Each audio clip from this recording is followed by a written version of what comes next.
नमस्कार विद्यार्थी मित्रांनो, तर या लेक्चर मध्ये आपल्याला कॅश फ्लो स्टेटमेंट वरती पुढचा प्रॉब्लेम घ्यायचा आहे आणि हा प्रॉब्लेम शेवटचा असेल या चॅप्टर वरती, बरं का. तर मी अगोदर प्रॉब्लेम वाचून दाखवतो, त्यानंतर ऍडजस्टमेंट सांगतो, त्यानंतर आपण सोल्युशन घेऊ. तर बघा, the following are the summarized balance sheet of AB limited on 31st December 2013 and 31st December 2014. म्हणजेच काय, AB लिमिटेडची 31/12/2013 आणि 31/12/2014 ची काय बॅलन्स शीट दिलेली आहे. बॅलन्स शीट बघा खाली, लायबिलिटीज 2013-2014, ऍसेट 2013-2014. तर आधी लायबिलिटीचे पद वाचून घेतो. शेअर कॅपिटल 6 लाख होतं 2013 ला, ते वाढून 8 लाख झाले. डिबेंचर 2 लाख होते 3 लाख झाले. प्रॉफिट अँड लॉस अकाउंटचं बॅलन्स 1,25,000 होतं, 2.5 लाख झाले. त्यानंतर क्रेडिटार्स 1,15,000 होते, ते 90,000 झाले. Provision for bad and doubtful debts म्हणजेच RDD 6,000 होते अगोदर, ते कमी होऊन 3,000 झाले. त्यानंतर depreciation on land and building 20,000 होते 24,000 झाले. त्यानंतर प्लांट अँड मशिनरी 30,000 डिप्रिशिएशन होतं, ते 35,000 झालेलं आहे. आता बघा, हे जे काही डिप्रिशिएशन दिलेलं आहे लँड अँड बिल्डिंग वरती किंवा प्लांट अँड मशिनरी वरती, आता हे ऍसेट साइडला ऍसेट मधून वजा केलं जात होतं. ऍसेट मधून जर वजा केलं नसलं समजा, तर ते लॅबिलिटीला दाखवलं जाते, हे लक्षात. म्हणून हे लॅबिलिटीला दिलेलं आहे डिप्रिशिएशनचे पद. ऍसेट मधून वजा करण्याच्या ऐवजी लॅबिलिटीला दिले, ते पण बरोबर आहे. तुम्ही म्हणता मी इकडे कसं काय दिलं ऍसेटच्या बाबतीत डिप्रिशिएशन वगैरे, तर देऊ शकता, हे लक्षात. मग ते काय डिप्रिशिएशन प्लांट अँड मशिनरीचं बॅलन्स बघा 30,000 होतं, ते 35,000 झाले.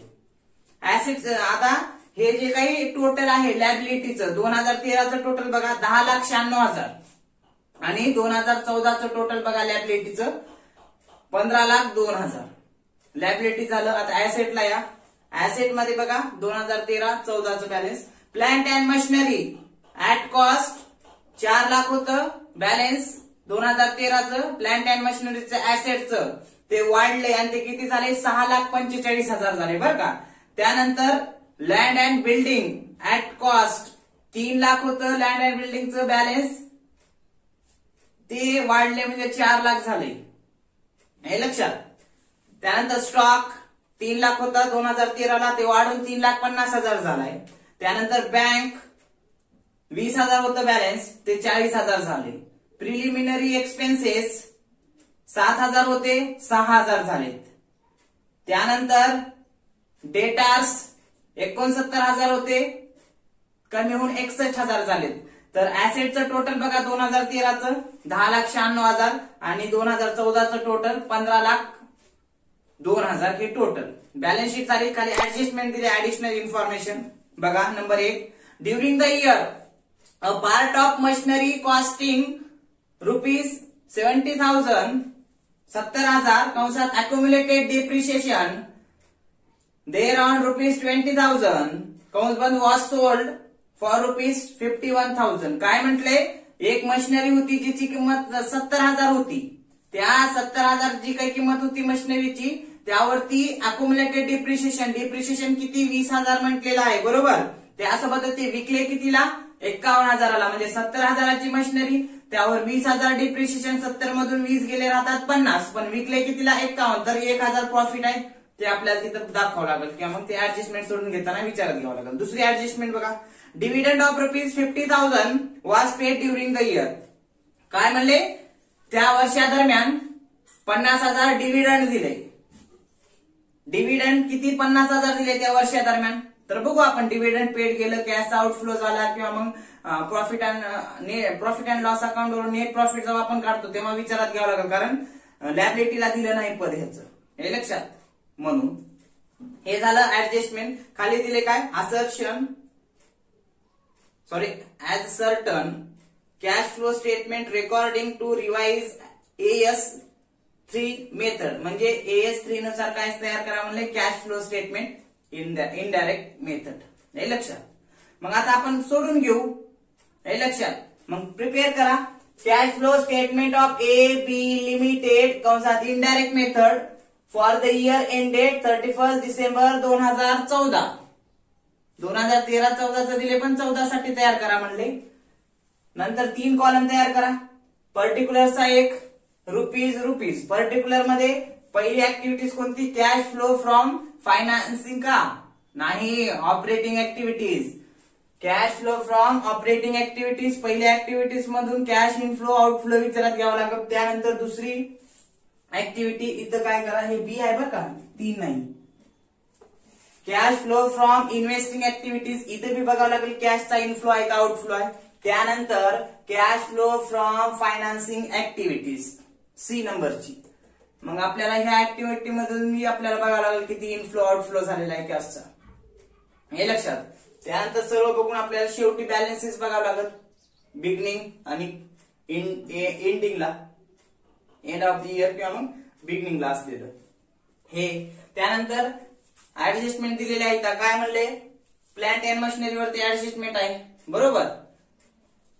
आता ऍडजस्टमेंट म्हणजे काय सांगितले बघा 70,000ची काय मशिनरी कितीला विकल्या 51,000ला विकल्या पण 20,000 डिप्रिशिएशन बी सांगितले म्हणून प्लांट अँड मशिनरी अकाउंट तयार करावं लागेल. त्यासोबतच depreciation provision on plant and machinery account तयार करावं लागेल का कारण लॅबिलिटीला बघा डिप्रिशिएशन प्लांट अँड मशिनरी दिले म्हणजे इथं बॅलन्सेस दिलेले आहेत. मग आपल्याला प्रोव्हिजन म्हणून एक काढावं लागेल depreciation provision on plant and मशिनरीचं एक अकाउंट. हे लक्षात. हे झालं. त्यासोबतच पुढे आता काय करावं लागेल नेट प्रॉफिट काढावं लागेल. हे लक्षात. नेट प्रॉफिट काढण्याच्या अगोदर आपण काय करू या ठिकाणी बिगिनिंग आणि क्लोजिंगचं किंवा ओपनिंग आणि जे काही क्लोजिंगचं बॅलन्स आहे कॅश किंवा कॅश इक्विव्हलंटचं ते अगोदर लिहून घेऊ मग नेट प्रॉफिट कडे जाऊ. तर बघा ऍसेट साइडला बघा कॅश बँक बॅलन्स दिलेला आहे का बँक बॅलन्स दिले बघा 20,000 होतं 40,000 झाले. हे लक्षात. पण इथे एक गोष्ट लक्षात ठेवा काही वेळेस काय होते प्रॉब्लेम मध्ये ऍसेट साइडला सेपरेटली बँक बॅलन्स देते समजा 4,000 आणि करंट इयरचं 5,000 तसंच ह्याच्याच खाली देऊ शकते कॅश 5,000 10,000. मग आता आपल्याला ऐका नाही जे काही ओपनिंग आणि क्लोजिंगचा जेव्हा आपण विचार करतो तेव्हा कॅश अँड कॅश इक्विव्हलंटचा करतो म्हणून आपल्याला तेव्हा काय करावं लागेल ओपनिंग म्हणजे कोणतं हे आणि हे टोटल किती 9,000 बिगनिंग म्हणून घ्यावं लागेल आणि क्लोजिंग म्हणून किती 5 आणि 10 15,000 घ्यावं लागते. मला एवढंच सांगायचे या ठिकाणी आपण आतापर्यंत जे काही प्रॉब्लेम घेतला तिथे एकच पद होतं कॅश अँड कॅश इक्विव्हलंटचं ऍसेट साइडला बरोबर. बिगनिंगला आणि एंडिंगला आपण घेत होतो पण काही वेळेस 2 पद सेपरेटली दिल्यावर कॅशचं आणि बँकेचं तर अशा वेळेस आपल्याला मग ते ऍडिशन करून घ्यावं लागेल. एवढं लक्षात ठेवा. हे लक्षात घ्या. मग आता प्रॉब्लेम अगोदर आपण काय करू बॅलन्सेस लिहून घेऊ कॅश अँड कॅश इक्विव्हलंटचं घ्या. मग इथं शेवटी add cash at the beginning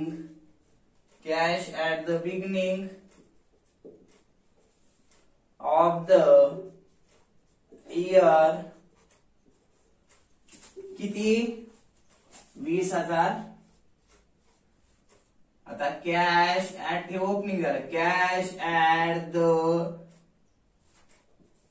end of the year किंवा ओपनिंग ह्याला वरच्याला खालच्याला क्लोजिंग म्हणून लिहिलं तर चालतंय.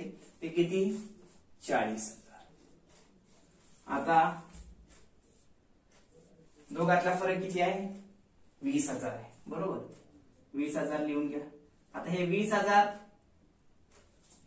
इन्क्रीज आहे का डिक्रीज आहे हो मागच्या वर्षी तुलनेत चालू वर्षात वाढ झाली म्हणजे इन्क्रीज झाल्या इनफ्लो झालाय म्हणून हे कंसात आपण घेतलं नाही म्हणून इथे लिहा त्याला net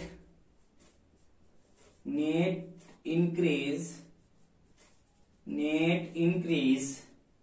in cash cash, net increase in cash flow 20,000. हे लक्षात, हे घेतलं 20,000. त्यानंतर आता बघा ऍडजस्टमेंट आता आपल्याला प्रॉफिट अँड लॉस अकाउंट दिलेल्या लायबिलिटीला नेट प्रॉफिट काढून घ्यावं लागेल बिफोर इंटरेस्ट अँड टॅक्स किंवा before tax and extra ordinary items. घ्या मग इथं वर्किंग नोट काय घ्या, net profit before tax and extra ordinary items. हे काढावं लागते आपल्याला. त्याच्यामध्ये काय करावं लागेल, मग क्लोजिंग बॅलन्स अगोदर घ्यावं लागेल. Closing balance of P&L account दिले लायबिलिटीला. क्लोजिंग म्हणजे बघा किती दिले, 2014च 2.5 लाख बरं का. त्याच्यातून काय करावं लागेल, less opening balance of P&L account किती दिले, तर ते बॅलन्स दिले 1,25,000. वजाबाकी करा 0 0 0. हे लक्षात. त्यानंतर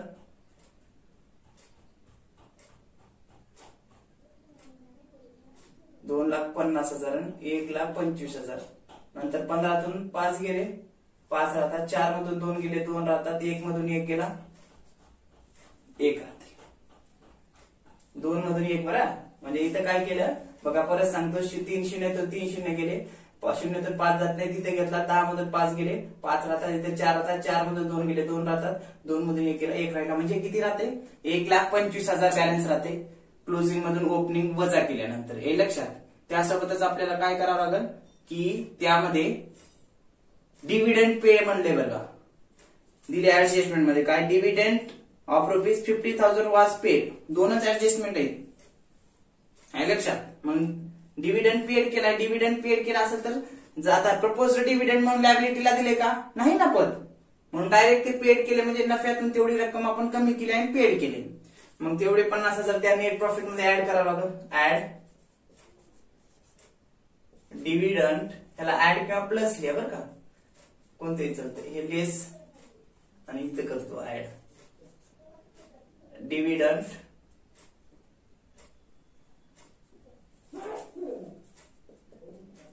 डिव्हिडंड पेड किती, तर 50,000 नाव, 50,000. हे 50,000 ऍड करा. तर बॅलन्स घ्यायचं किती होते, 0 0 0 5, त्यानंतर 7, नंतर 1. आलं लक्षात. किती आलं बॅलन्स, 1,75,000. ते तुमचं काय आलं, नेट प्रॉफिट. कोणतं पण net profit before tax and extra ordinary item बरं का. 1,75,000 घ्या. मग ते 1,75,000 इथं cash flow from operating activities मध्ये काय लिहितो आपण त्याला, net profit before tax and extra ordinary items. किती आपण काढले, 1,75,000. कसं काढलं हो, तर सुरुवातीला क्लोजिंग घेतलं लायबिलिटी साइड मधलं प्रॉफिट अँड लॉस अकाउंटचं.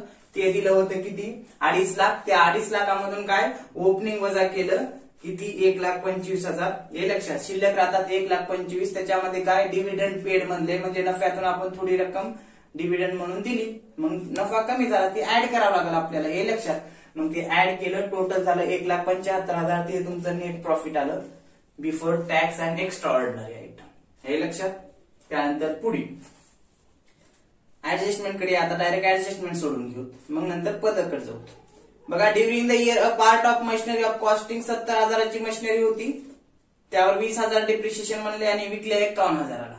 आता मशिनरी अकाउंटचं ओपनिंग आणि क्लोजिंग बॅलन्स घ्या. मशिनरी अकाउंटचं बघा, ओपनिंग बॅलन्स. आता ऍसेटच्या बाबतीत ओपनिंग म्हणजे 2013चं ओपनिंग आणि क्लोजिंग म्हणजे काय, 2014चं. पण जे काही लायबिलिटीसाठी पदाच्या बाबतीत ओपनिंग म्हणजे कोणतं तेच बॅलन्स असते, पण लिहितो कुठं ओपनिंग इकडे लिहितो ऍसेटला, क्लोजिंग इकडं, पण प्रोव्हिजन असेल, खर्च असतील, लायबिलिटी जे पद असतात देयता बाजूचे ते ओपनिंग इकडे क्लोजिंग इकडे असते, एवढं लक्षात ठेवा. घ्या मग ओपनिंग बॅलन्स, प्लांट अँड मशिनरीचं opening balance. To opening balance किती दिले बघा, 4 लाख दिले, हे लक्षात. आणि क्लोजिंग बॅलन्स घ्या, बाय क्लोजिंग बॅलन्स ते दिलेलं आहे 6,45,000 बरं का, 6,45,000 हे लक्षात. आता काय म्हणले ऍडजस्टमेंट मध्ये, during the year part of machinery costing ₹70,000 होती, त्यावरती काय अकोमुलेटेड डिप्रिशिएशन किती देर ऑन ₹20,000 म्हणले. डेप्रिशिएशन म्हणले तर ठीक आहे, डेप्रिशिएशन घ्या मग इकडं, बाय डेप्रिशिएशन कंसामध्ये P&L अकाउंट घ्या. मग डेप्रिशिएशन किती म्हणले, 70,000ची मशिनरी होती, त्यावरती 20,000 डेप्रिशिएशन म्हणले, 20,000 घ्या इथं. आणखीन एक बाब करावं लागल, काय, आता जे काही डेप्रिशिएशन आहे हे लक्षात, हे डायरेक्ट बॅलन्स घ्यायचं का हो, ते ऍड करायचं का नेट प्रॉफिट मध्ये, बिफोर टॅक्स आणि एक्स्ट्रा ऑर्डिनरी आयटम मध्ये नॉन ऑपरेटिंग एक्सपेन्सेस आपण ऍड करतो, पण आता डायरेक्ट हे 20,000 आपल्याला तिथे ऍड करता येणार नाही का, कारण लॅबिलिटी साइडला काय दिले, प्रोव्हिजन म्हणजे काय दिले, डिप्रिशिएशनचे बॅलन्सेस दिले. तर काय depreciation on plant and machinery बी दिलेलं आहे. मग आपल्याला काय depreciation provision on plant and machinery account काढून घ्यावं लागल. लायबिलिटी मध्ये जर पद असेल आणि ऍडजस्टमेंट मध्ये असेल तर ते अकाउंट काढायचं बरं का. घ्या मग याचं बॅलन्स सोडून, कुठं इथं दिले बघा, कुठं लायबिलिटी साइडला depreciation on land and building आणि त्याच्या खाली दिले depreciation on plant and machinery. मग प्लांट अँड मशिनरीवर ऍडजस्टमेंट आहे, मग इथं घ्या त्याचं ओपनिंग आणि क्लोजिंग. ओपनिंग इकडे घ्यायचं, क्लोजिंग इकडे घ्यायचं, लायबिलिटी साइडचे पद मी म्हटलं. घ्या मग बाय ओपनिंग बॅलन्स किती बघा, बाय ओपनिंग बॅलन्स दिलेला आहे त्याचं प्लांट अँड मशिनरीचं 30,000. त्यानंतर क्लोजिंग घ्या डेबिटला, टू क्लोजिंग बॅलन्स ते बॅलन्स किती दिले हो, तर ते बॅलन्स दिले 35,000. आता त्यानंतर पुढे काय करावं लागल, हे 20,000ची नोंद करावी लागल, हे लक्षात. त्या 20,000ची नोंद करा. मग इकडे क्रेडिटला आले तर संबंधित प्रोव्हिजन अकाउंटच्या डेबिटला येईल, इकडे क्रेडिट इकडे डेबिट. मग घ्या मग to depreciation on plant and machinery किती डिप्रिशिएशन म्हणले अक्युमुलेटेड 20,000, एक 20,000 इकडे घेतले, एक 20,000 इकडे घेतले, हे लक्षात. त्यासोबतच पुढे काय करावं लागल, हे घेतलं आपण डिप्रिशिएशनचं तर झालं, एक परिणाम इथे 20,000चा घेतला. तसंच depreciation provision on plant and machinery, कारण का काढले हे अकाउंट, कारण लायबिलिटीला जे बॅलन्सेस दिलेत. मग ओपनिंग इकडे घ्या, क्लोजिंग इकडे घ्या, नंतर ते 20,000 इकडे घेतलं, डिप्रिशिएशन चार्ज केलं म्हणून इकडं, त्याचा दुसरा परिणाम इकडे डेबिटला, तसंच प्रॉफिट अँड लॉस अकाउंटच्या डेबिटला, बरं का. ते आपण नंतर बघू. घेतलं इथं 20,000. आता हे बंद करा, किंवा बंद करण्याच्या ऐवजी लगेच आपण काय करू, हे जर जे काही प्लांट अँड मशिनरी आहे ते विकलेलं बॅलन्स घेऊ आणि नंतर बंद करून आपण तिकडे जाऊ. का लगेच बंद करायचं, करा मग बंद लगेच, कशाला उभं ठेवायची, करा मग बंद. डेबिटची बेरीज करा, क्रेडिटची बेरीज करा. डेबिटची बघा 20 आणि 35 किती होतात, 50-55,000 होते का, 55,000 डेबिटची जास्त आहे, क्रेडिटची 30च आहे. मग इथं लिहा by profit and loss account. किती फरक दोघातला? 55 मधून 30 गेले, किती राहतात? 55. सॉरी 55 मधून 30 गेले तर राहतात 25,000. बरं का? हे 25 प्रॉफिट अँड लॉस अकाउंटला दाखवून घ्या. इथं बाय जरा वरती बाय 25,000. हे 25,000 काय करावं लागेल मग आपल्याला? त्या net profit before tax and extra ordinary item मध्ये ऍड करावं लागेल, कारण हे प्रोव्हिजन झाली. कारण बघा डेबिटची जास्त आहे, क्रेडिटची कमी आहे. डेबिट मधून क्रेडिट वजा करा, जे काही शिल्लक राहते ते प्रॉफिट अँड लॉस अकाउंटला बॅलन्स दाखवून घ्या. किती? Profit and loss account 25,000. त्याच्यात ऍड करा मग नॉन ऑपरेटिंग एक्सपेन्सेस आपण ऍड करतो नेट प्रॉफिट मध्ये. तर ऍड ह्याच्यात इथे लिहितो नॉन ऑपरेटिंग एक्सपेन्सेस. बरं का? मग त्याच्यामध्ये लिहा काय? Depreciation on plant and machinery. किती आले बॅलन्स? हे 25,000. कसं काढलं? 25 ओपनिंग घेतलं 30,000, क्लोजिंग घेतलं डेबिटला 35, त्यानंतर डिप्रिशिएशन चार्ज केले, ऍडजस्टमेंट मध्ये दिले 20,000. मग डेबिटची बेरीज केली, क्रेडिटची बेरीज केली, मोठ्यातून लहान वजा केली, डेबिटची जास्त होईल आपण क्रेडिटला लिहिलं by profit and loss account. हे लक्षात? हे मग इथं घ्या डिप्रिशिएशन प्लांट अँड मशिनरी. किती?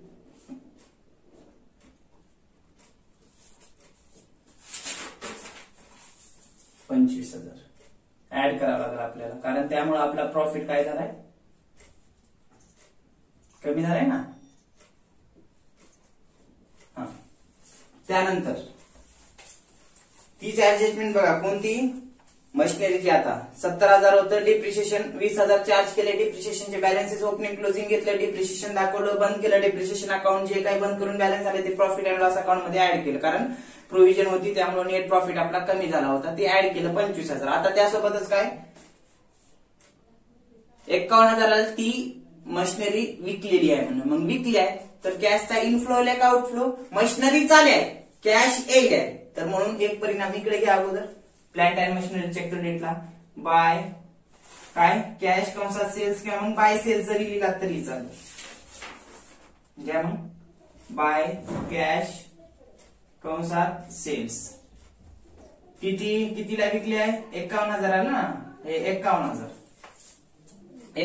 विकले आहे. इकडे विकलेली एंट्री दाखवलो की लगेच आपल्याला काय करावं लागेल? इन्व्हेस्टिंग ऍक्टिव्हिटीज मध्ये कॅशचा इनफ्लो झाला. इन्व्हेस्टिंग म्हणजे मशिनरी, बिल्डिंग, जे काही ऍसेट आहेत, खरेदी असो विक्री असो, इन्व्हेस्टिंग ऍक्टिव्हिटीज मध्ये. घ्या मग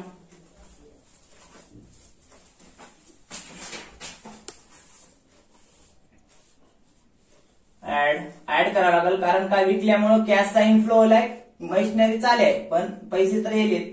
मग इथे घ्या sales of plant and machinery. किती हो? तर 51,000 ना. हे 51,000. त्यानंतर पुढे काय? आता 70,000ची कॉस्टिंगची मशिनरी होती, त्यावर 20,000 डिप्रिशिएशन. 70 मधून काय? इथे लिहितो, एक मिनिट.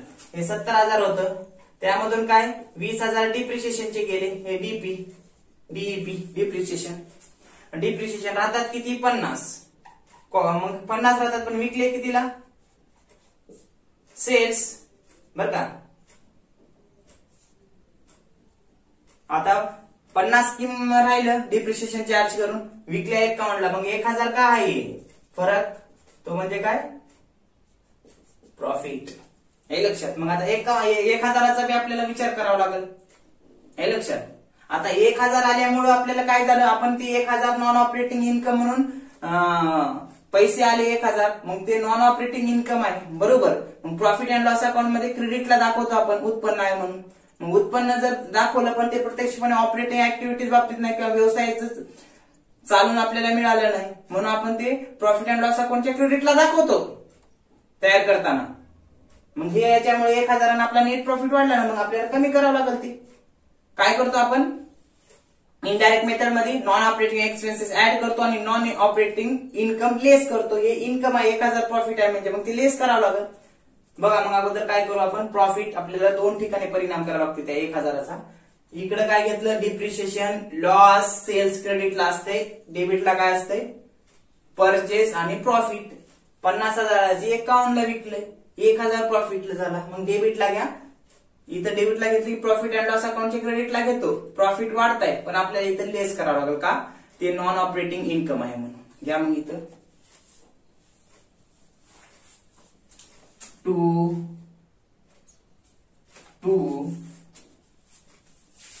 प्रॉफिट किंवा मग direct to P and L account कंसात प्रॉफिट. बर का, कोणता प्रॉफिट, 50,000ची मशिनरी 51ला विकली म्हणून 1000. बर का, 1000 झालं इथं दाखवलं. आता दुसरा परिणाम आपल्याला काय करावं लागेल, इथं प्रॉफिट अँड लॉस अकाउंटचे आपण प्रॉफिट अँड लॉस अकाउंट जेव्हा तयार करू त्याच्या क्रेडिटला आपण तयार केलं फायनान्शियल अकाउंटिंग मध्ये किंवा कॉर्पोरेट अकाउंटिंग मध्ये. पण आपल्याला इथे कॅश फ्लो स्टेटमेंट मध्ये फक्त कॅश किती आली कॅश किती गेली याचाच विचार करावा लागणार आहे. म्हणून इथे घ्या काय लेस मध्ये less profit on sales of plant and machinery. किती झालाय profit and on sales of plant and machinery वरती 1000 झाला. 1000 झालाय तर नॉन ऑपरेटिंग इन्कम आहे. बरं का, नॉन ऑपरेटिंग इन्कम असेल तर ते आपल्याला कंसात घेऊन काय करावं लागेल, लेस करावं लागेल. हा लक्षात. त्यानंतर झाली का होती ऍडजस्टमेंट, 70,000ची 20,000 डिप्रिशिएशन दाखवलं, 51,000ला विकली, 51,000 क्रेडिटला कॅश इनफ्लो झाला, त्यासोबतच 1000 काय झाले प्रॉफिट झालाय. प्रॉफिटचं पण आपण केलं इकडं दाखवलं प्लांट अँड मशिनरी आणि तिथं लेस केलं. त्यानंतर बंद करून घ्या मग हे लगेच प्लांट अँड मशिनरी, कारण दुसरी ऍडजस्टमेंट घेण्याच्या अगोदर लगेच बंद करून दुसरी ऍडजस्टमेंट करतो. करा बंद. डेबिटची करा, डेबिटची किती होते 4,01,000, किती 4,01,000 बरोबर. क्रेडिटची करा 6,45,000, 20,000 आणि 51,000, तर इथं क्रेडिटची जास्त होईल. मग क्रेडिटची जास्त झाली तर किती होते क्रेडिटची जास्त, बघा क्रेडिटची जास्त होते टोटल अगोदर करा 7,16,000 होते. बरं का, 7,16,000. आता त्या 7,16,000 मधून काय करा, 4,01,000 वजा करा. 4,01,000 वजा केल्यानंतर ते बॅलन्स भेटते टू कॅश कंसात परचेस. का परचेस तर सांगतो किती येते बॅलन्स अगोदर लिहून घ्या, 3,15,000. बरं का, हे 3,15,000 आलं, दोघातला फरक हे लक्षात. पण आपल्याला या ठिकाणी एक गोष्ट लक्षात घ्यावी लागेल. कोणती गोष्ट, तर मी अगोदरच म्हणलं जे काही ऍसेट अकाउंट असते ऍसेट अकाउंटच्या क्रेडिटला एक तर लॉस, एक तर डिप्रिशिएशन किंवा सेल्स 3 असतात. डेबिटला काय असते, एक तर प्रॉफिट किंवा एक तर परचेस असते. मग आता इथं बघा क्रेडिटची जास्त आहे, डेबिटची कमी आहे, क्रेडिट मधून डेबिट वजा केलं ते तर प्रॉफिट होऊ शकत नाही हे लक्षात. मग ते काय परचेस म्हणायचं, कॅश. कॅश शिल्लक जे काही बॅलन्स आहे त्याला कॅश नाव त्या कंसात परचेस 3,15,000 हे लक्षात. आता हे 3,15,000 परचेस आहे. आता परचेस केली मशिनरी तर कॅश येते का जाते, कॅश. बरं का, कॅश येते का जाते, कॅश तर येत नाही सर, कॅशचा आउटफ्लो होतो, कॅश जाते, मशिनरी येईल पण आपण कॅश फ्लो स्टेटमेंट तयार करायला म्हणून कॅश गेली मशिनरी आली, कॅशचा आउटफ्लो झालाय, मग 3,15,000. म्हणून या ठिकाणी आपल्याला काय करावं लागेल, इन्व्हेस्टिंग ऍक्टिव्हिटीज मध्ये घ्यावं लागेल 3,15,000ची नोट घ्या आणि ते लेस करावं लागेल. बरं का, लेस मध्ये घ्या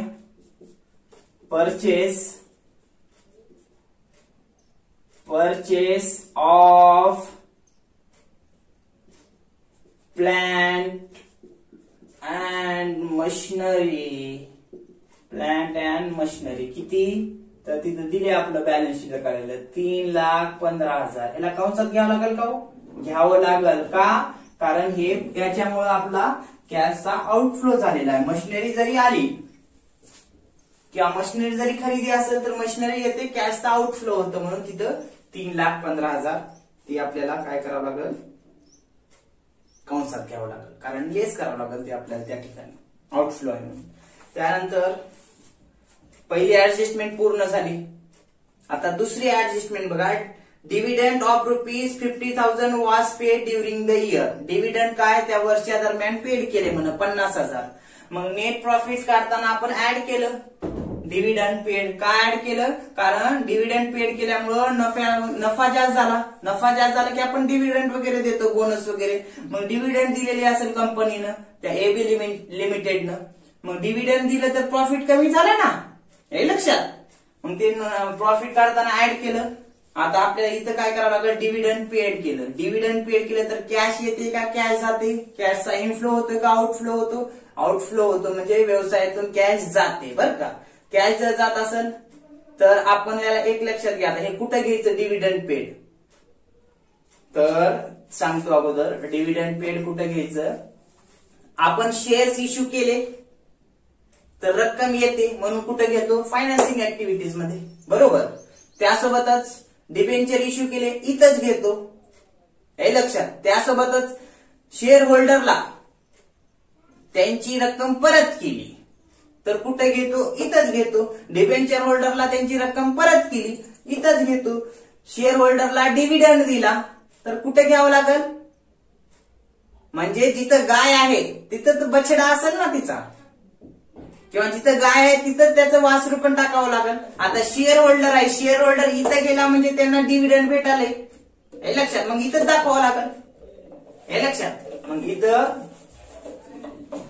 दाखवायचं कशामध्ये, फायनान्सिंग ऍक्टिव्हिटी मध्ये डिव्हिडंड पेड. डिव्हिडंड पेड केल्यामुळे कॅशचा इनफ्लो होईल का आउटफ्लो, आउटफ्लो. मग कंसामध्ये घ्या, लेस करावं लागेल. घ्या मग लेस डिव्हिडंड पेड किती आहे, तर 50,000 बरं का. कॅशचा आउटफ्लो होईल मग कंसात झालं. आता ऍडजस्टमेंट झाल्या सर्व, बरोबर.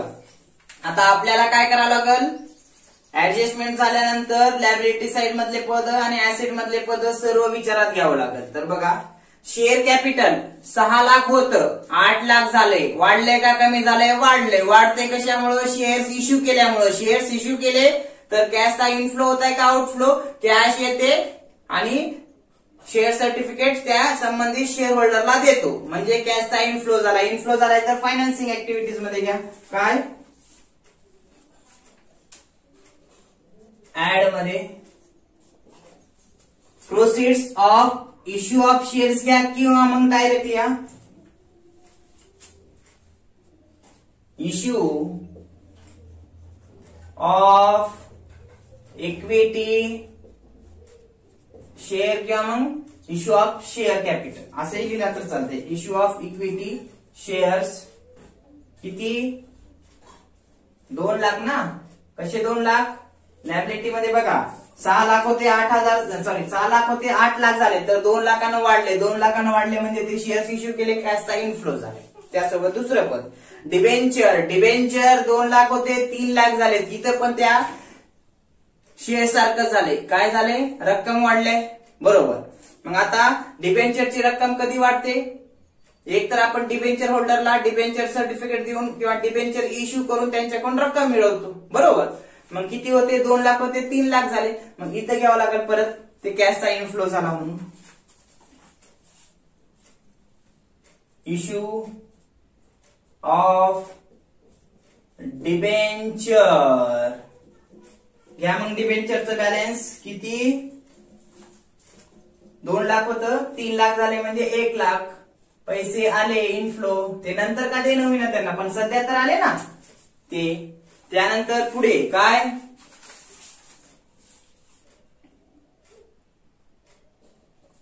प्रॉफिट अँड लॉस अकाउंटचं बॅलन्स घेतले आपण नेट प्रॉफिट काढताना.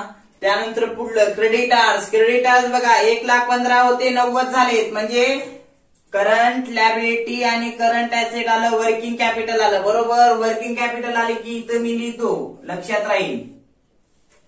करंट ऍसेट इन्क्रीज असेल तर मायनस, करंट ऍसेट डिक्रीज असेल तर प्लस.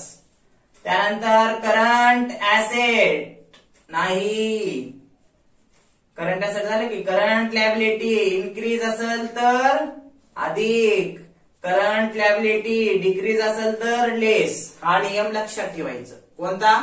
जेव्हा करंट ऍसेट वाढते तेव्हा मायनस करायचं. करंट जसं आता फिक्स ऍसेट आहे, फिक्स ऍसेट जर आपण खरेदी केली तर पैसे जातात ना, तसंच करंट ऍसेटच्या बाबतीत असते. करंट ऍसेट जर कमी झाली म्हणजे फिक्स ऍसेट कमी झाली, याचा अर्थ काय? पैसे आले, ऍसेट गेली. तसंच करंट ऍसेट जर कमी झाली तर ऍड करा. करंट लॅबिलिटी जर वाढत असेल, सध्या आपली लॅबिलिटी, आपल्याला पैसे यायलेत, लॅबिलिटी वाढायला म्हणजे कॅशचा इनफ्लो होईल, नंतर देता येईल त्यांचे, पण सध्या तर कॅशचा इनफ्लो होईल. करंट लॅबिलिटी जर वाढत असेल तर ऍड करावं लागेल, करंट लॅबिलिटी जर कमी होत असेल तर लेस करावं लागेल. आता इथं काय मला सांगा, क्रेडिटार्स दिले तर 1,15,000 होते 90 झालेत, मग कमी झालेत का जास्त झालेत? करंट लॅबिलिटी आणि क्रेडिटार्स कमी झालेत ना, 1,15,000 वरून 90 झालेत, कमी झालेत. कमी झालेत तर आपण काय म्हणतात इथं?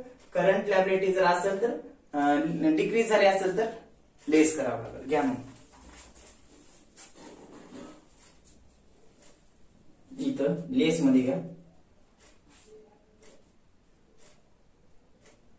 इथं त्याचं बॅलन्स येईल. त्यानंतर ऍड साठी काही जागा सोडतो, ऍड काही पद करावं लागेल. त्यानंतर एक मिनिट, हे असंच राहू द्या. इथं operating profit before working capital changes येईल, त्याच्या खाली ऍड साठी काही पद, त्यानंतर काही लेस साठी आपल्याला ठेवावं लागेल, लेस साठी, लेस साठी बरं का.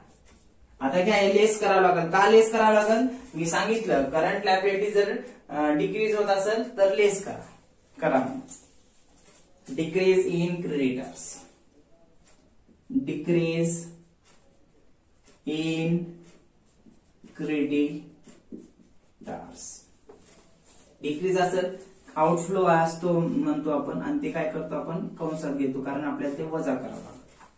Decrease in creditors 25,000. 25,000 कसं?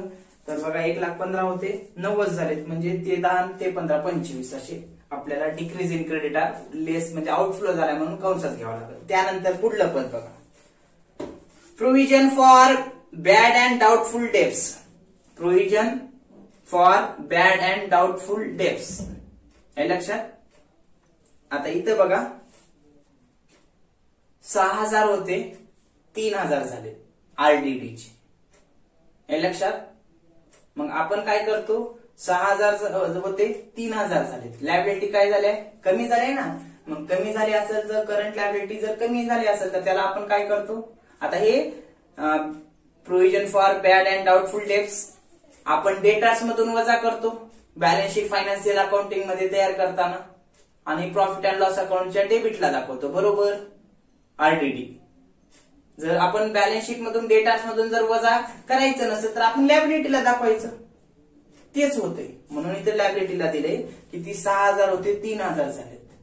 याचा अर्थ काय, आपले जे आरडीडी आपण म्हणजे बुडीत आरडीडी म्हणून काय रक्कम आपण ठरवलं असतात की बाबा रक्कम वसूल होणार नाही, आरडीडी म्हणून, रिझर्व्ह फॉर डाऊटफुल डेब्ट्स म्हणून 6,000 होते 3,000 झालेत. म्हणजे याचा अर्थ काय, आपण ठरवलं होतं रक्कम मिळणार नाही, पण त्या 6,000 पैकी 3,000 मिळाले तर लॅबिलिटी कमी झाली. कमी झाली तर काय करावं लागेल? लेस करा.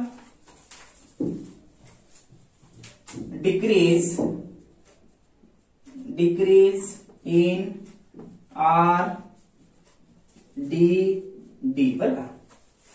त्याला लिहा मग, किती 6 होते 3 झालेत, म्हणजे 3,000 ते कमी झालेत, म्हणजे ते पैसा आल्यावरच लॅबिलिटी कमी होते बरं का. 3,000 घेतलं, आपल्याला ते वजा करावं लागलं.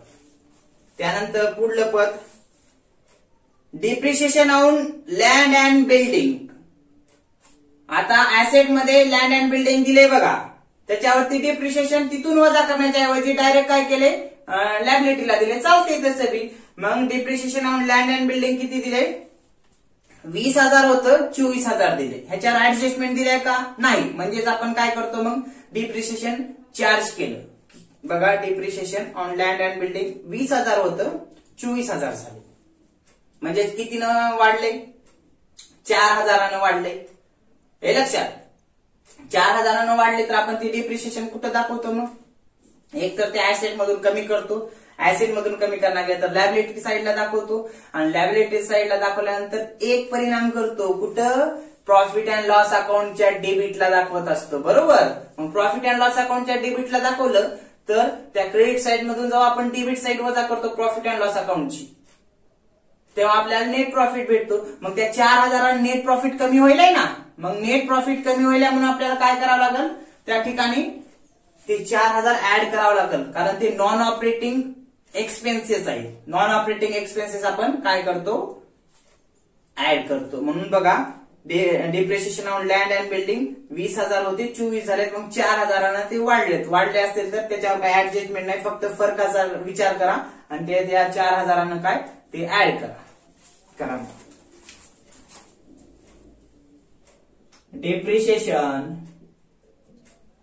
depreciation on land and building बर का किती? 4,000 हे आपल्याला ऍड करावं लागेल बरं का, कारण 4,000 आपण प्रॉफिट कमी केला होता. झालं. आता त्याच्या खाल्लं depreciation on plant and machinery घेतलेलं आहे, त्याचं बॅलन्स सोडून घेऊन ऍडजस्टमेंट होती म्हणून आपण घेतले. म्हणजेच या ठिकाणी लॅबिलिटी साईडचे पद झाले. आता ऍसेटला यावं लागेल. तर ऍसेटला बघा plant and machinery. Plant and machinery 4 lakh होती, 6,45,000 झाले. 6,45,000 जरी झालेली असली तरी ऍडजस्टमेंट दिलेलं होतं, त्याचे परिणाम केले, बॅलन्सेस घेतले ओढून. काही गरज नाही नंतर विचार करत घ्यायची. त्यानंतर land and building at cost. Land and building घ्यावं लागला आता, कारण ऍडजस्टमेंट नव्हती. लँड अँड बिल्डिंग इकडे डिप्रिशिएशन होतं, डिप्रिशिएशनचा विचार केला लॅबिलिटी साईडचा. आता इकडे दिले ऍसेट. लँड अँड बिल्डिंग बघा, लँड अँड बिल्डिंग 3 लाख होती, 4 लाख झाल्या, म्हणजे 1 लाखानं वाढलंय. वाढते कधी? फिक्स्ड ऍसेट कधी वाढते? जर खरेदी असेल तर वाढते. खरेदी असेल तर आपण काय करतो? इन्व्हेस्टिंग ऍक्टिव्हिटीज मध्ये आपण लेस करतो, कॅशचा आउटफ्लो होतो. मशिनरी म्हणजे land and building fixed asset वाढाले आहे हे लक्षात, पण कॅशचा आउटफ्लो होईल ना. मग इथं घ्या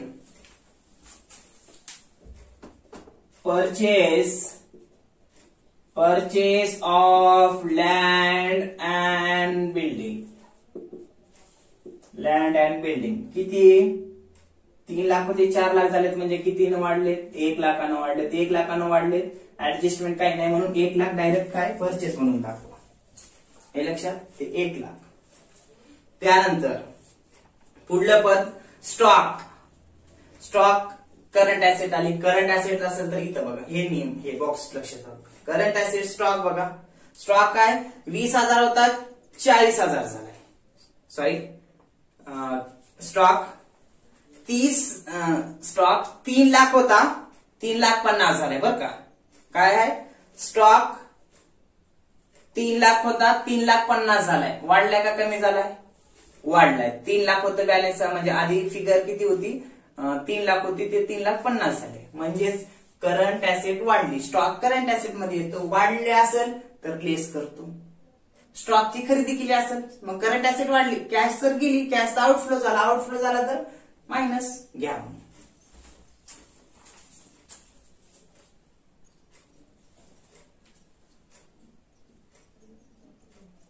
इथं इनक्रीज इन स्टॉक बरोबर आहे का? इथं ना कुठे येईल? बॅलन्स बघा 3 लाख होतं, 3,50,000 झाले. वाढले बरोबर. वाढलं असतं तर आपल्याला लेस करावं लागेल, तिथं ऍड होऊ लागतं. नाही इथं घ्यावं लागेल लेस मध्ये. घ्या मग इथं इनक्रीज इन स्टॉक. कितीनं वाढले? स्टॉक वाढला, करंट ऍसेट वाढले, पण कॅशचा आउटफ्लो झाला. 3 लाख होतं, 3,50,000 झाले, म्हणजे 50 वाढलं. वजा करावं लागलं, लेस करावं लागलं. कंसात घेतलं. वजा करायचे कंसात घेतो आपण बरं का. त्यानंतर पुढलं पद स्टॉक झालं. त्यानंतर बँक म्हणजे कॅश अँड कॅश इक्वलंट 20,000 आणि 40,000. तर आपण घेतले का? 20 आणि 40 घेतले, काही गरज नाही परत घेण्याची.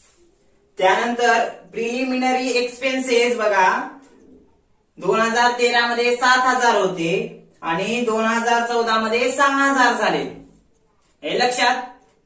आता हे प्रिलिमिनरी एक्सपेन्सेस काय असतात? जे काही व्यवसाय स्थापन करते वेळी प्रमोटर्स जे काही असतात, व्यवसायाची स्थापना करण्यासाठी जे लोक असतात सुरुवातीला, रजिस्ट्रेशन म्हणा, इस्टॅब्लिशमेंट करण्यासाठी जे काही कागदपत्र म्हणा, यांची जमवाजमव कोण करतात?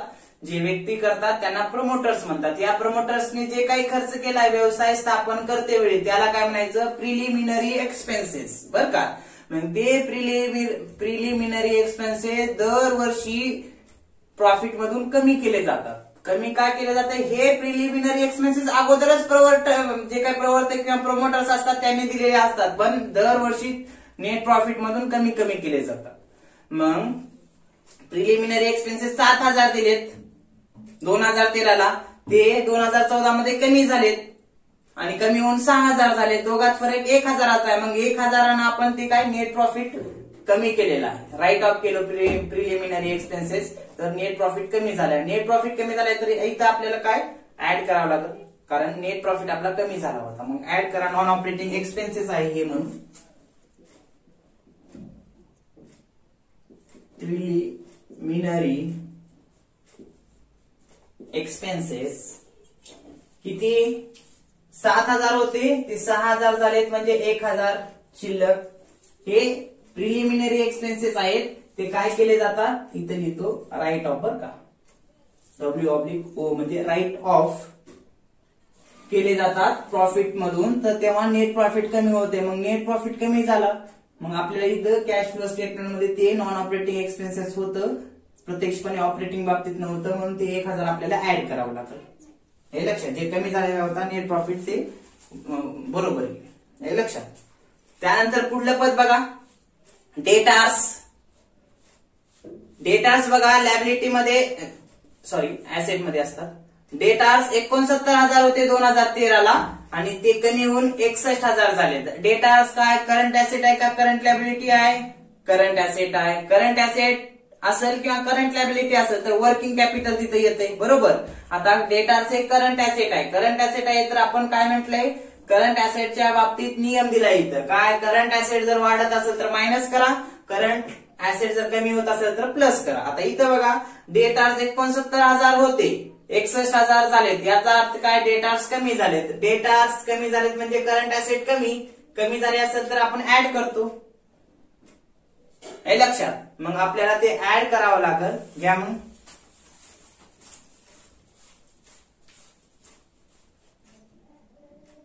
डिक्रीज. डेटार्स कमी झाले.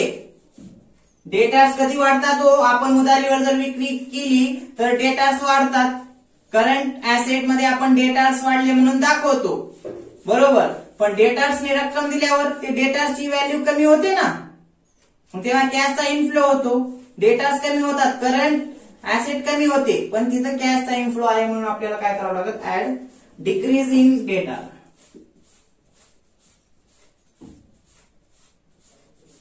डिक्रीज इन डेटार्स किती? 69 होते 61 झाले म्हणजे किती? 8,000. हे इनफ्लो झाला, हे लक्षात. म्हणून ते आपल्याला ऍड करावं लागेल, हे लक्षात.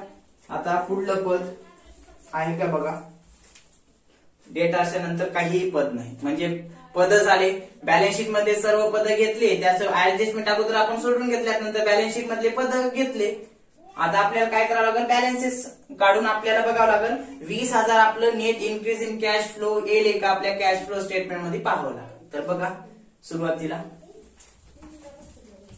1,25,000 net profit cash flow from operating activities आपण अगोदर काढून घेऊ, नंतर खाली ऍक्टिव्हिटीज करतो. बघा ऑपरेटिंग ऍक्टिव्हिटीज मध्ये नेट प्रॉफिट बिफोर टॅक्स आणि एक्स्ट्रा ऑर्डिनरी आयटम मध्ये 1,75,000. त्याच्यामध्ये ऍड केलेत नॉन ऑपरेटिंग काय एक्सपेन्सेस, हे ऍड करा. ऍड केल्यानंतर काय वजा करा? हे 1,000 वजा करा, बरं का. आणि इथं बॅलन्स लिहून टाका. 1,75,000, 25, 2,00,000, 2,00,000 2,00,000 मधून मध्ये हे 4,000 आणि 1,000 ऍड करा. किती होतात? 2,05,000. बरोबर, 2,05,000 होतात. बरोबर. टोटल त्या 2,05,000 मधून हे 1,000 वजा करा, कारण ते नॉन ऑपरेटिंग इन्कम आहे म्हणून लेस करायचे. मग 2,05,000 मधून 1,000 वजा केले असता शिल्लक किती राहतात? 2,04,000. बरं का. हे झालं काय? Operating profit before working capital changes. लिहून घ्या त्याला नाव. Operating profit before working capital changes. बरं का. चेंजेस हे 2,04,000 झालं. आता त्याच्यातून आपल्याला काय करावं लागेल? जे वर्किंग कॅपिटलचे पद दिलेत म्हणजे करंट ऍसेट आणि करंट लायबिलिटीचे काही ऍड काही लेस साठी आपण घेतलेले आहेत, ते आपल्याला काय करावं लागेल? ऍडचे ऍड करावं लागेल ह्याच्यात आणि लेसचे लेस करावं लागेल यातून. मग बघा, add decrease in debtors. Decrease in debtors add करायचे आपल्याला 8,000. 2,04,000 आणि 8,000 किती होतात? 2,04,000 आणि 8,000 म्हणजे किती होतात? 8 आणि 4 12, 2,12,000 होतील. त्या 2,12,000 मधून 50,000 हे 25,000 आणि हे 3,000 वजा करा. हे लक्षात बघा. मग 2,12,000 कसे आले? हे 2,04,000 आणि 8,000 म्हणजे 2,12,000 इथं लिहितो. बरं का. यांचं टोटल करून घ्या. 50 आणि 25 75, 75 आणि 3 78 ना, हे 78,000. बरोबर. वजाबाकी करा. इथं 12तून 8 गेले 4 राहतात. इथला इथं घ्या, इथं होतात 10, 10 मधून 7 गेले 3 राहतात. 1,01,000. बरोबर आहे. 1,34,000 राहतात. हे 1,34,000 तुमचे. ते काय असते तुमचं? इथं लिहून घ्या. मग इथं 1,34,000 लिहून घ्या. इथं लगेच इकडे घ्या 1,34,000. बरं का. हे मोडतो आता इथं. हे लक्षात. 1,34,000 आला आपलं. कसं केलं? 2,04,000 मध्ये 8,000 ऍड केलं. ऍडचे पद ऍड केले. 2,12,000 होता. 2,12,000 मधून 1,000 दिलेले पद वजा करा. वजा केल्यानंतर आपल्याला भेटते 1,34,000. त्याला लिहा मग net cash from operating activities. लिहा मग नेट कॅश फ्रॉम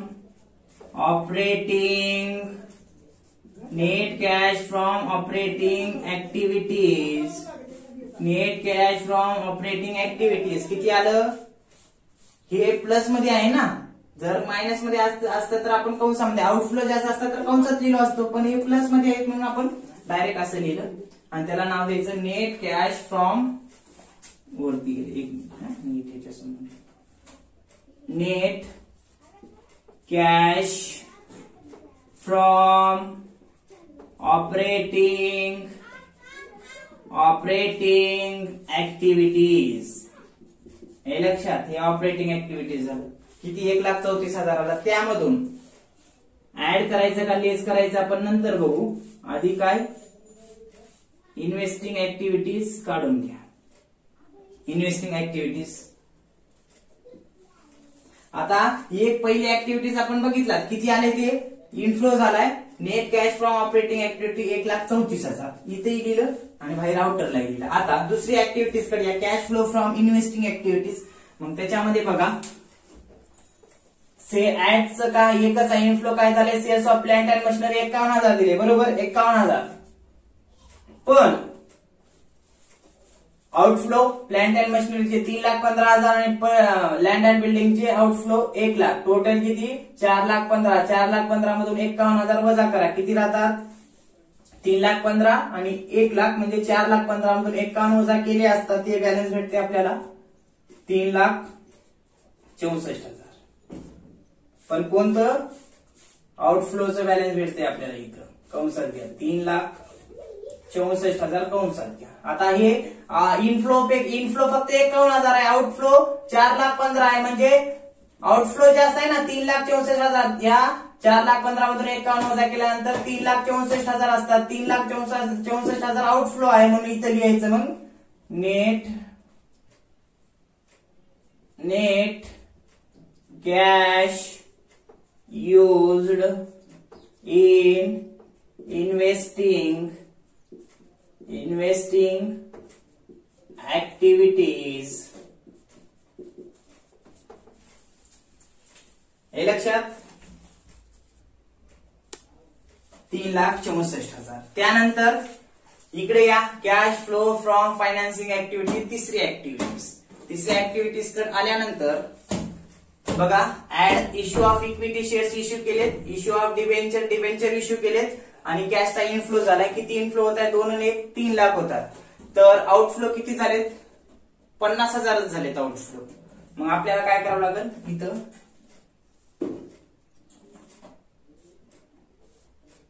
या 3 लाखामधून 50,000 वजा करा. हे इनफ्लो मधून आउटफ्लो वजा करा. किती राहतात? 2.5 लाख राहतात. 2,50,000 2,50,000 बरोबर. आता इथं इनफ्लो जास्त आहे, आउटफ्लो कमी आहे. मग इथं काय येईल? Net cash from financing activity. घ्या मग लिहून नेट कॅश फ्रॉम फायनान्सिंग. इथं काय लिहिलं आपण? इन्व्हेस्टिंग. बरं का, इकडं फायनान्सिंग वरी जे नाव आहे ते फायनान्सिंग ऍक्टिव्हिटीज. हे झालं. आता पुढे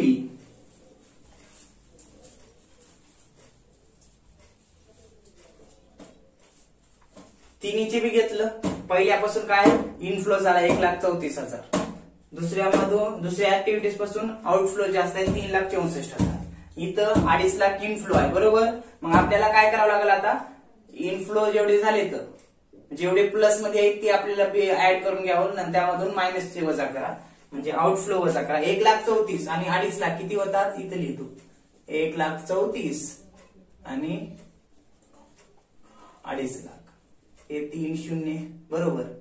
हे 4 त्यानंतर 8 आणि इथं 3,84,000 इनफ्लो झाला बरोबर. आता आउटफ्लो बी विचारात घ्यावं लागेल. आउटफ्लो म्हणजे इथं किती आहे कंसामध्ये, म्हणजे लिहिलेलं वजा करण्यासाठी आउटफ्लो म्हणून 3,64,000 इथे लिहितो मायनस 3,64,000. तर दोघातला फरक किती येत आहे? 3,84,000 मधून 3,64,000 वजा करा, राहतात 20,000 का हो? हे 20,000 बरोबर. 20,000 राहतात. आता हे 20,000 इनफ्लो आहे का इन्क्रीज आहे का डिक्रीज आहे? म्हणजे इनफ्लो आहे का आउटफ्लो आहे? इनफ्लो आहे, म्हणजे जास्त आहेत ना. कारण इथं बघा ना, हे कंसामध्ये नाही म्हणजे हे जास्त आहेत. कंसातली रक्कम कमी आहे, कंसाच्या बाहेरली जास्त आहे, म्हणजे इथं इनफ्लो झालाय म्हणजे इन्क्रीज झाले 20,000 बरोबर. म्हणजे इनफ्लो जास्त आहे, इन्क्रीज झालेला आहे. मग आपण लिहिले का बघा खाली कुठं? 20,000. काय लिहिले? Net increase in cash flow. बरं का, net increase in cash flow किती? 20,000. कसं 20,000 लिहिलं होतं आपण अगोदरच आन्सर? सुरुवातीला बिगनिंगला होतं 2013चं बॅलन्स कॅश अँड कॅश इक्विव्हलंटचं 20,000, क्लोजिंग होतं 40. दोघातला फरक म्हणजे 20,000 हे आपण पाहिलं बरोबर. आता हे 20,000 कसं आलं? या 3 ऍक्टिव्हिटीज मधून आपण पाहिलं. पहिल्या ऍक्टिव्हिटीज मधून 1,34,000 भेटले इनफ्लोचे. दुसरं 3,34,000 दुसऱ्या ऍक्टिव्हिटीज मधून आउटफ्लो भेटला 3,64,000 बरोबर. आता 1,34,000 इनफ्लो, दुसऱ्या एक ठिकाणी इनफ्लो झालेला आहे कुठं? तिसऱ्या ऍक्टिव्हिटीज मध्ये 2.5 लाख. हे 2.5 लाख आणि 1,34,000 3,84,000 होतात इनफ्लोचे. आउटफ्लो 3,64,000 आहे बरोबर. 3,64,000 असतील तर 3,84,000 मधून 3,64 वजा केलं, शिल्लक राहते 20,000. मग 20,000 इथं ऑलरेडी आपण आन्सर म्हणून घेतलं. हे लक्षात. अशा पद्धतीने हा प्रॉब्लेम नंबर 6 सांगता येईल. तर या ठिकाणी या प्रॉब्लेम सोबतच हा चॅप्टर देखील संपला. Okay, thank you.